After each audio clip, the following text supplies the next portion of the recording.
The fall of a suburban tyrant. Have you ever stood in the dead of night, watching your life go up in flames, knowing deep in your bones that it wasn't an accident, not a faulty wire or a forgotten candle, but something deliberate, something personal? Picture yourself in pajamas, the grass wet under your feet, the heat of the blaze scorching your face as you realize someone wanted this. If you've ever felt that gut punch of betrayal, you'll understand the story I'm about to tell. My name is James Carver, a federal judge in my late 50s, and this is how I brought down the woman who thought she could burn me out and get away with it. It was a Wednesday morning, 3 a.m., in our quiet suburb of Meadowbrook, just outside Richmond, Virginia. My wife, Ellen, and I had bought our home on Maplewood Drive 2 years earlier, a sturdy brick house from the 1960s, with tall oaks and a big lot. It wasn't part of the shiny new Willow Creek Homeowners Association that ruled the cul-de-sacs around us. That independence, it turned out, was a problem for Mrs. Patricia Hensley, the HOA's iron-fisted president. As our house burned, Ellen shivering beside me in a firefighter's blanket, I scanned the crowd of neighbors. There was Patricia, arms crossed, her face not quite sympathetic, more like she was admiring her handiwork. I'm a patient man. 3 decades as a lawyer and 10 years on the bench teach you that. But that night, my judge's stare, the one Ellen says could freeze lava, locked onto Patricia. I knew, with a clarity sharper than the flames, that she was behind this. The trouble started when we moved in. Patricia wanted our property under her HOA's control. Our house, older and owned by a black family, didn't fit her vision of suburban perfection. She sent notes about our lawn's height, our mailbox's color, even the unapproved shade of Ellen's rose bushes. Each was written in her prim cursive on Willow Creek letterhead, signed Patricia Hensley, President. I kept everyone in a folder labeled Hensley Papers. Call it instinct.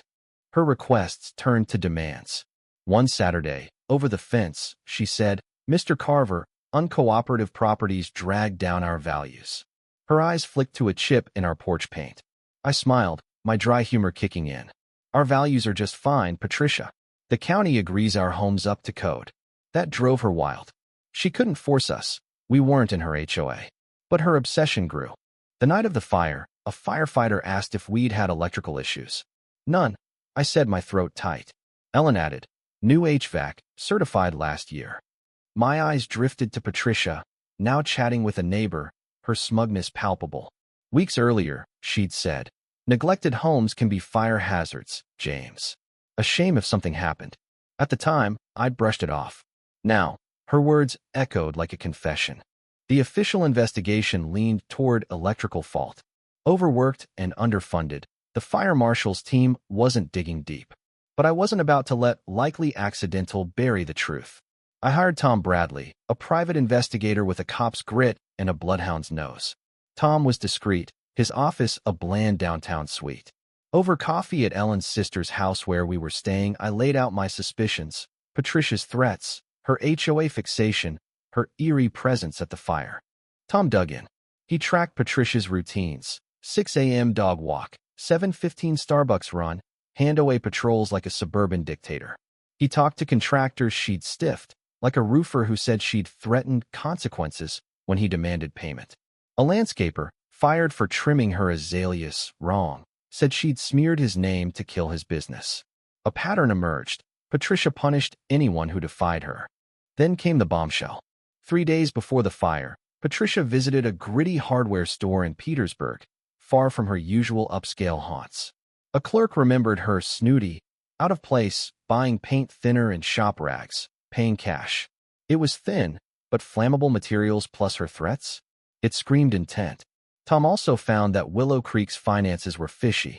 A shell company, Creekview Solutions LLC, linked to Patricia's home address, had siphoned thousands for vague consulting fees. Her cousin's fencing firm, Prime Fence, charged inflated rates for HOA projects. Embezzlement, kickbacks, it was a goldmine of fraud. Ellen and I were drowning in insurance forms, listing every lost sock and spoon. "How many books did we have, James?" she asked, exhausted. "Enough to miss them," I said, trying to lighten the mood. It didn't. My mind was on Patricia, not silverware. The arson case was stiletto accelerant proof, but the financial crimes were solid. We needed the community to act. Ellen suggested a neutral venue. Faith Haven Church's Fellowship Hall.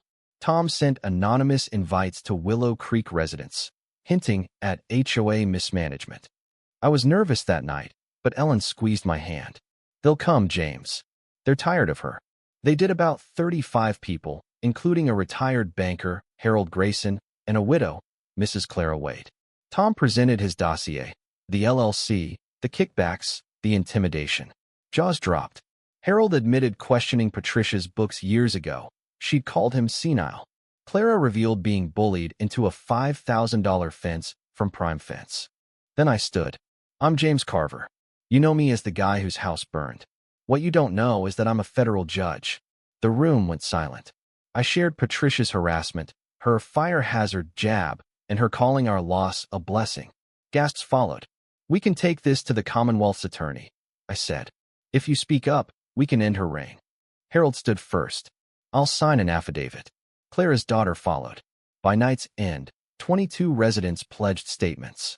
Armed with Tom's dossier and those affidavits, we marched to the Commonwealth's attorney's office. The CA, Linda Prescott, was all business. The financial fraud was a slam dunk. Arson was trickier. Subpoenas flew, bank records surfaced, and Willow Creek buzzed with outrage. Patricia tried to rally her HOA board, but they bailed as evidence mounted. During a defiant board meeting, a deputy served her a subpoena mid-rant. She turned purple, her control evaporating. The trial was a spectacle. Patricia's lawyer painted her as a dedicated leader with bookkeeping errors. But Harold's testimony, Clara's tears, and stories from bullied contractors buried her. A bombshell dropped. Bank records showed cash withdrawals before the fire, and a credit card charge at the Petersburg store for paint thinner and rags. The clerk ID'd her. It wasn't enough for an arson charge, but it torched her credibility. The jury convicted her of embezzlement, wire fraud, and conspiracy. Judge Margaret Ellis sentenced her to 5 years and ordered restitution. In court, Patricia's eyes met mine hollow, defeated. It wasn't revenge, it was justice. Ellen and I rebuilt on Maplewood Drive, a new brick house with a wide porch and top-notch fire alarms. Willow Creek's HOA, now led by a fair-minded teacher, Mrs. Evelyn Harper, became a true community. Harold oversaw transparent finances. The arson case never fully closed, but Patricia's downfall, fueled by her greed and cruelty, felt like victory enough. 2 years later, as Ellen planted roses in our new garden, Tom stopped by. "Miss the old house?" he asked. "Some days," I said, "but this one's built on justice." He grinned.